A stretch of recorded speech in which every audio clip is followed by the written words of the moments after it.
Hello and welcome to What's in this week's Oban Times with me, Fiona Scott. And me, Ellis Butcher. Good morning, Ellis. Good morning, Fee. And how are you over there in Oban? Of course, we're all distanced against. Ellis is in Oban and I'm sitting here in Benderloch. Yeah, when we do these podcasts, the listeners might not realise, but all three of us that are involved, you don't hear from Stevie, but he's in the background. We're all in different places when we do this. I'm at home in Oban, Fiona's out there in Benderloch, and Stevie's out in the office as well. So we're never all sitting in the same room, are we, Fee? Not at all, not at all. And poor Stevie's all alone in the office.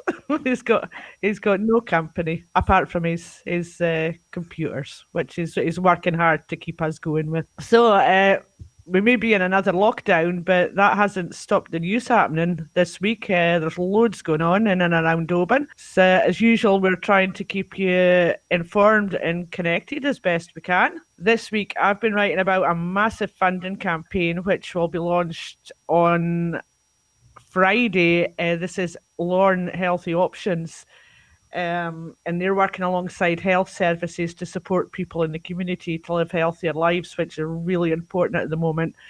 So they've been doing great work throughout the pandemic. Their new 5 to 10 initiative invites members of the community to contribute in one of three ways to help raise funds. It doesn't necessarily mean you need to contribute money, it's just to help raising funds to keep the charity running. So you can pick up a copy of the Oban Times this week to find out how to get involved with that.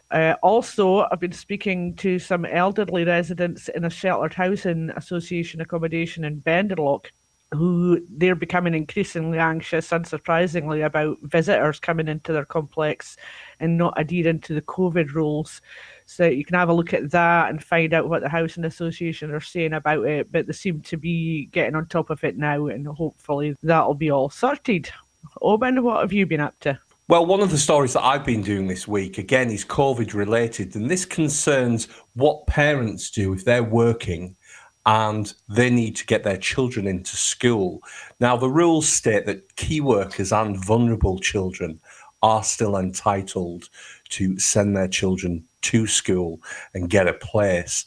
But what head teacher of Rockfield Primary School, Caroline Fothergill, has said this week is that their school has been inundated with parents requiring a place for their children. Now, in the summer, or just about 20 children needed placing at the school during the lockdown.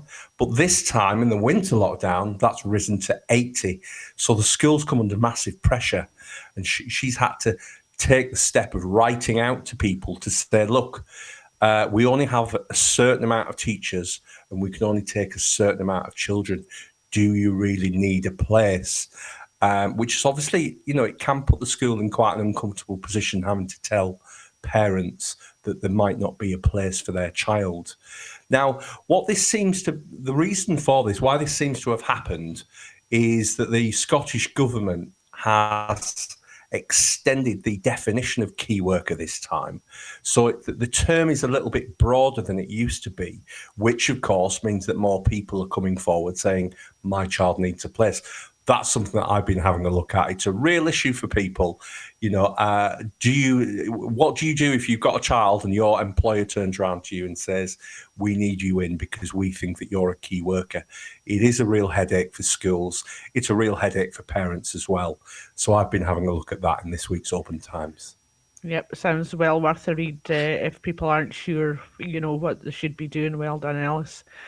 So to read all this week's stories, you can pick up a copy of the Oban Times from supermarkets, essential local stores and petrol stations.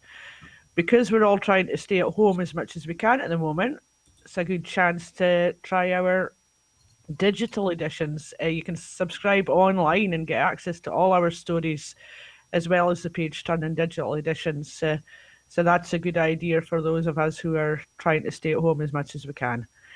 Here at the Oban Times, we're always happy to hear from you, so stay in touch, tell us your stories and share your photos. You can contact us by calling 01631 568 000, emailing editor@obantimes.co.uk or messaging us on Facebook. for this week, it's goodbye from me, Fiona Scott. And goodbye from me, Ellis Butcher.